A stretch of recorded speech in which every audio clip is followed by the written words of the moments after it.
야구로 나댄다. 석구라. 오늘은 좀 야구로 나대고 있긴 합니다만 조금 진중하게 말씀을 드려야 될 것 같습니다. 갑자기 지금 이 방송을 찍는 거랑 복장이 준비가 안 됐어요. 네, 사실 이 사건에 대해서 저희가 좀 고민을 많이 했습니다. 어제 터진 이 장정석 단장의 이 기사에 대해서 저희가 어제 얘기를 할까 찍을까 하다가 또 저희와의 또 친분이 있다 보니까 좀 고민을 많이 했고, 그래서 오늘 결정을 해서 이렇게 이야기를 드리는 게 맞는 것 같다 생각을 했기 때문에 이렇게 지금 영상을 찍게 됐는데요. 기사 보고 처음 아셨죠? 네, 저는 기사 보기 전에 알았어요. 아, 그렇습니까? 네. 일단 저도 되게 해설위원으로서 같이 방송을 했던 분이기 때문에 또 선배이기도 하고 굉장히 충격이었습니다.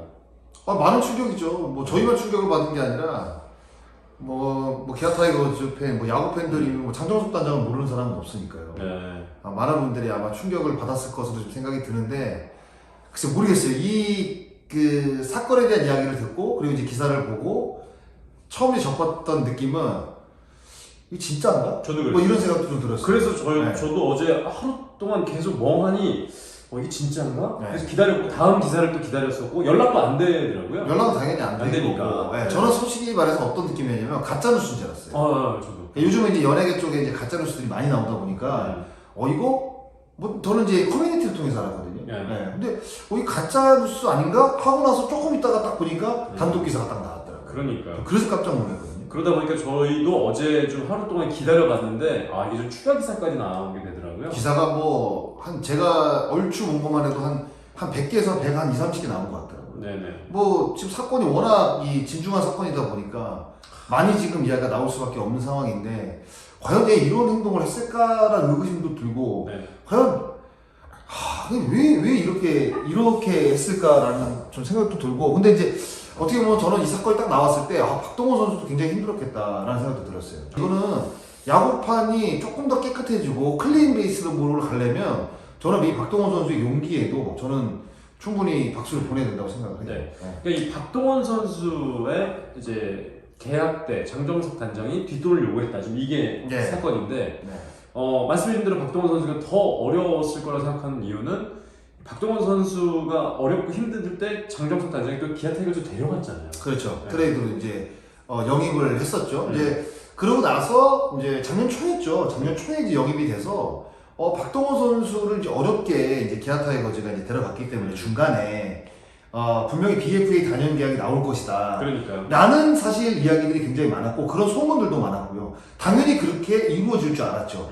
왜냐하면 어렵게 들어간 상황에서 박동원 선수가 올 시즌 끝나면 FA 그리고 많은 포스트들의 어떤 그 이동이 예상되는 상황에서 박동원만큼 정말 뭐 유강남이라든가 뭐 박세혁이라든가 뭐 양의지라든가 좋은 포수가 있지만 박동원만의 또 매력이 있는 선수잖아요. 그런 선수들 당연히 다른 팀에서 오퍼를 해서 데려갈 수 있겠다. 박동원이 굉장히 인기가 많았습니다. 그런 상황이었기 때문에 당연히 이제 BFA 단연 계약을 체결할 줄 알았는데 계약이 이루어지지 않았단 말이에요. 그러니까 이게 지금 그 돈을 요구한 게 지금 작년 그 BFA 기간 때부터 지금 나온 게 아니에요. 지금 2번 나왔다고 그러거든요. 그러다 보니까 에이전트 쪽에서 한 번이면 농담인 줄 알겠는데 이거는 2번 나왔기 때문에 이거는 문제의 심각성이 크다. 그래서 이제 박동원 에이전트 쪽에서 KBO 쪽에다가 이제 요청을 한 거죠. 먼저 이제 뭐 그 기아 쪽에다가 이제 보내서 기아 쪽에 보내고 그 다음에 이제 기아가 이제 내부적으로 이제 판단을 해서 이제 기아가 이제 KBO 쪽에다가 이제 얘기를 해서 이렇게 이제 이루어진 거를 이제 알고 있는데, 그리고 이제 프로야구 선수협회 쪽으로 그렇죠. 또 그쪽으로도 보냈고. 왜냐면 이게 워낙 중요한 사안이기 때문에 박동원 에이전트 그리고 박동원 선수가 둘이서 해결하기에는 너무나도 큰 사건이에요. 그래서 아마 이제 선수협 쪽에다가 이제 요청을 한 것 같은데, 저는 뭐 정확한 루트는 잘 이루어졌다고 봐요. 왜냐면 이게 박동원 선수랑 박동원 선수 에이전트 쪽에서 그런 그 자료들을 갖고 있다고 해도 이게 그 선수협을 거치지 않고 만약에 뭔가 직접적으로 연결이 됐다고 한다면 이 중간에 어떤 과정에서 왜곡이 될 수 있는데 선수협이 정확하게 이 그 녹취록을 듣고 그 다음에 변호사 쪽에다가 어떤 그 자문을 구해서 정확하게 이건 문제가 있다라고 해서 이게 이 사건이 알려진 거기 때문에 이런 정확한 루트를 잘 한 것 같아요. 제가 봤을 때. 그래서 이 박동원 선수가 이 결정적인 마음을 먹게 된 이유가 고위층에서 이러한 일들을 계속 하면 안 될 거라는 결국 이제 뿌리를 뽑기 위해서 이렇게 신고를 했다고 하는데 저는 궁금한 게 그러면 예전에도 이런 경우들이 좀 있었을까요? 그 단장급 정도 되는 분들이 뒷돈을 좀 요구해서 FA에게 계약을 하고 이런 일이 좀 예전에도 있었을까요? 제가 사실 예전에 들었던 이야기가 하나 있죠. 이제 고등학교 이제 스카우트를 하는 이제 스카우트 담당이 이제 계약금을 좀 많이 받아줄 테니까 학부모한테 그 계약금의 일부를 나한테 다시 송금을 해라. 그래서 구단에서 이제 잘린 이야기도 제가 들었습니다. 근데 사실 이게 어떻게 보면 세상 밖으로 다 나왔잖아요. 이게 다른 쪽에서 없다고 저는 말할 수는 없을 것 같아요. 그래요? 네. 이거 아마 진짜로 한번 파괴되면 이거 아마 이걸로 끝나지 않을 것 같아요. 파장이 클 수 있네요. 제가 봤을 때 무조건 이 가능성이 있다고 봅니다. 네. 아니 근데 저는 개인적으로도 친분이 있었고 또 함께 일을 했었던 분이기 때문에 더 안타까운 게 있는데 과연 이제 이런 일을 하실 분이 아닌데라는 생각이 들었는데 이게 정말 이게 녹취록까지 있다 보니까 이거는 뭐 부정할 수 없는 분이 됐네요. 네. 그러면 뭐 돈을 어떻게 보면 그냥 요구했다는 거는 뭐 돈이 필요했기 때문에 요구를 한 거죠. 네. 불법이라는 거 분명히 안 상황에서 이렇게 얘기했다는 거는 장정석 단장이 분명히 잘못을 한 거죠. 그리고 바로 엄청난 잘못을 한 거죠. 거기다가 이제 바로 사의 표명을 했으니까 사의 표명을 했죠. 어떻게 보면은 네. 인터뷰나 이런 것들은 매체는 연락을 안 하지만 인정하는 부분 인정했죠. 인정하고 만약에 이제 장정석 단장 쪽에서 뭔가 이제 반발하면서 어떤 그 의견을 낼 경우에는 선수협 쪽에서 단호하게 다시 대처를 한다고 했기 때문에요. 제가 봤을 때 장정석 단장 쪽에서는 뭔가 이해가 나올 게 사실 없을 거예요. 이게 녹취록은 이게 어떻게 보면 빼도 박도 못하는 거잖아요. 그러니까요. 네, 영상 같은 거는 조작을 할 수 있지만 이게 음성 같은 거는 본인의 목소리가 직접 들어가 있는 상황이라 이거를 다시 뭐 음성 변조를 해가지고 뭐 만들 수도 없는 상황이라 아마 장정석 단장 쪽은 충분히 이 부분에 대해서 인정을 하고 잘못을 구하는 게 오히려 저는 나은 수순이라고 봅니다. 정말 안타까운 부분은 장정석 단장의 아들인 장재영 선수가 지금 선수로 뛰고 있고 그리고 막내 아들도 야구를 하고 있다 보니까 지금 미국에 있어요.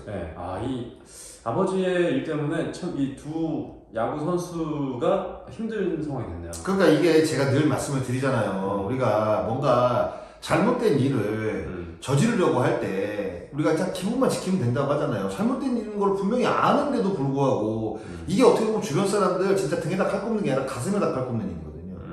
그러니까 장정석 단장이 굉장히 평가가 좋았고 맞아요. 따르는 사람도 많았고 저도 마찬가지였고 굉장히 좋아했던 분인데 이런 식으로 뭔가 잘못된 일이 한번 터지고 나니까 그 전에 했던 행동들이나 그 전에 단장으로서 했던 뭐 트레이드라든가 이런 것들이 다 의심의 눈초리가 갈 수밖에 없는 거예요. 그러니까 그때 이제 만약에 저랑 같이 뭐 좋은 이야기 하면서 즐겁게 보낸 시간들이 다 가짜가 아닌가? 이 사람의 진짜는 뭐 어떤 모습일까? 사실 장정석 단장에 대한 실망도 있지만 제 자신이 장정석 단장을 믿었던 그런 실망감도 저는 있어요. 그래서 저한테도 문제가 있는 것 같고 꼭 제가 잘못한 건 아니지만 사람을 너무 좋게 보고 그 사람을 너무 믿었던 것도 내가 너무 인생을 너무 얕게 산 게 아닌가 이런 자책도 좀 들더라고요. 저도 어제 막 많은 생각이 좀 들었습니다. 내가 아는 이 선배가 맞나? 근데 지금 뭐 증거도 다 지금 뭐 나와 있고 그리고 일단은 뭐 녹취록까지 나와 있는 상황에서 지금 이 상황에는 뭐 장정석 단장이 할 얘기는 없을 것 같아요. 제가 봤을 때는 뭐 사진을 구한다 하더라도 과연 이 사건이 쉽게 묻혀질까? 라는 생각도 사실 하긴 어렵고 아마 제가 봤을 때는 야구판에는 이제는 발을 들어놓기 어려울 거예요. 이게 아마 제 생각인데 개인적인 생각인데 예전부터 막 운영팀장도 있었고 프론트에도 있다 보니까 그쪽으로 쭉 계속 성장했던 분 중에 하나다 보니까 이런 그 악순환에 또 안 좋은 이런 그 관행들을 근절을 못했던 것 같아요. 좀 뭔가 그러니까 이게 참 그런 거예요. 그러니까 지금 이 사건이 이렇게 터졌지만 장정석 단장이 감독을 하기 전에 운영팀장을 하고 여러 일들을 했어요. 매니저도 하고 그러면 그때 당시에 과연 이런 흔히 말해서 이런 안 좋은 일들이 그때도 있었겠구나 라는 생각이 드는 거예요. 이건 어쩔 수 없는 거예요. 그러니까 그런 의심까지 드니까 그렇죠. 그런 것들이 다 지금 의심을 받는 거예요. 그러니까 나성범 선수 용인한 것도 있잖아요. 근데 기아 쪽에서는 박동원 선수 이야기 말고는 지금 나온 건 없다. 그런데 나성범 선수 계약까지도 지금 의심을 받을 수밖에 없는 상황이에요. 이거는 뭐 제가 갖고 있는 생각이 아니라 지금 주변 사람들 다 그렇게 얘기를 해요. 다른 FA 계약, 다른 트레이드도 뭔가 뒷돈이 오고 가고 뭐 이런 거 아니냐. 이렇게 의심할 수밖에 없는 상황입니다. 이게 엄청난 일이에요, 지금 이게.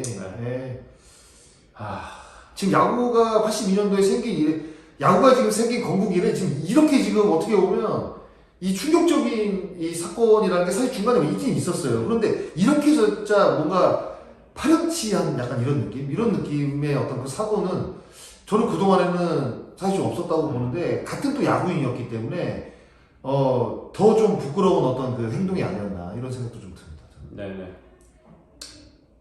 아, 이건 이제 수습을 하려면 근절을 해야 되는 거죠. 이런 일이 더 이상 일어나면 안 되는 거잖아요. 더 이상 일어나면 안 되는 게 아니라 이런 일들은 원래 일어나면 안 되는 일들이에요. 예, 더 이상 일어나는 게 아니라 야구관에서 생기지 말아야 될 일들이 지금 너무 많이 나오고 있어요. 예. 그러니까 잘못되는 거라는 걸 알면서도 이렇게 한다는 게 사실 저는 더 큰 문제라고 봐요. 맞습니다. 그게 제일 큰 거죠. 예, 그러니까 지금 뭐 야구판에 종사하시는 뭐 많은 분들 그리고 야구 선수들 잘못된 일이라고 생각되는 부분은 그냥 안 하면 됩니다. 언젠가는 들통이 나게 돼 있어요. 맞아요. 왜 세상의 손바닥으로 하늘을 가릴 수는 없거든요. 그렇기 때문에 이거는 성인이라고 한다면 어른이라고 한다면 우리가 잘못된 것, 잘못과 잘한 일의 기준점이 분명히 있기 때문에요. 그런 것들을 잘 명시하시고 나쁜 일이라고 생각하면 아예 저는 하지 말았으면 좋겠어요. 네. 예, 근데 이렇게 진짜 어른이라는 사람들이 자꾸 이게 그러니까 몰상식한 어떤 일들로 인해서 야구 팬들이 자꾸 등을 돌리고 야구에 대한 관심도가 떨어지고 야구 선수 손가락질 받고 이런 것들이 그 누구에게도 나오는 게 아니에요. 우리 안에서 지금 나오고 있다는 이게 더 큰 문제입니다. 예. 그러니까 정신 차릴 필요가 어떻게 있다고 제가 늘 말씀을 드리잖아요. 행동 조심해야 되고 잘못된 일에 대해서는 정확하게 지적할 줄 알아야 되고 본인도 그렇게 하면 안 되는 거고 좀 정신을 좀 차릴 필요가 있을 것 같아요. 네. 진짜 큰 정신을 차릴 필요가 있을 것 같아요. 이번 주 개막인데 진짜 이런 일이 있어서 정말 유감스럽습니다. 네. 이렇게 좀 정리를 할게요. 저희 이제 속구라인데 저희가 많이 고민을 했고 저희가 이제 아는 분이고 또 그러다 보니까 고민을 많이 했는데 야구에 이런 일은 없었으면 좋겠습니다. 앞으로 절대 있었으면 안 되는 일인 것 같습니다. 있었으면 안 되는 일이 아니라 아예 이런 일이 생기면 안 되죠. 네네. 시초도 보이면 안 되는 거예요. 네. 야구계가 아무튼 정신 차려야 될 것 같습니다. 정신 차리라고 제가 맨날 이야기를 하잖아요. 이게 말뿐이면 안 돼요. 말뿐이면 안 되고 선수들이나 많은 분들이 좀 행동으로 옮길 필요도 있고 생각을 완전히 뜯어 고칠 필요가 분명히 있을 것 같아요. 이런 일들이 나온다는 거는 이게 나는 안 걸릴 거야. 나만 아니면 돼. 이런 어떤 그 이기심 그리고 주변 사람들을 생각하지 않는 그런 독단적인 이런 마음들 때문에 생기는 거기 때문에요. 주변 사람들 생각하고 가족 생각한다면 절대 이런 행동하지 못합니다. 맞습니다. 그러니까 제발 부탁인데, 그러니까 주변 사람들 한 번씩만 더 생각해 주시면 본인들이 어떻게 행동을 해야 될지, 팬들에게 어떤 행동을 보여야 될지는 명확하게 자명하게 나와 있는 일들이에요. 어떻게 보면 너무 쉬운 일들입니다. 맞아요. 예, 우리가 망각하고 정신 못 차리니까 자꾸 이런 사건들이 벌어지는 거예요. 야구판에 있는 사람들 모든 사람들이 다 이게 진짜 이 야구 팬들한테 고개 숙여 사죄를 드려야 됩니다. 큰 문제예요 정말. 여기서 마치도록 하겠습니다. 다음 주 야구라로 돌아오겠습니다. 뭐 90분 인사를 해요. 다음 주 야구라로 돌아오겠습니다. 네네. 저 밝게 다시 달아올게요. 다시 이렇게 준비도 안 했으면서 뭘 자꾸 속보를 찍자고 그래요. 네. 그렇습니다. 네. 마음이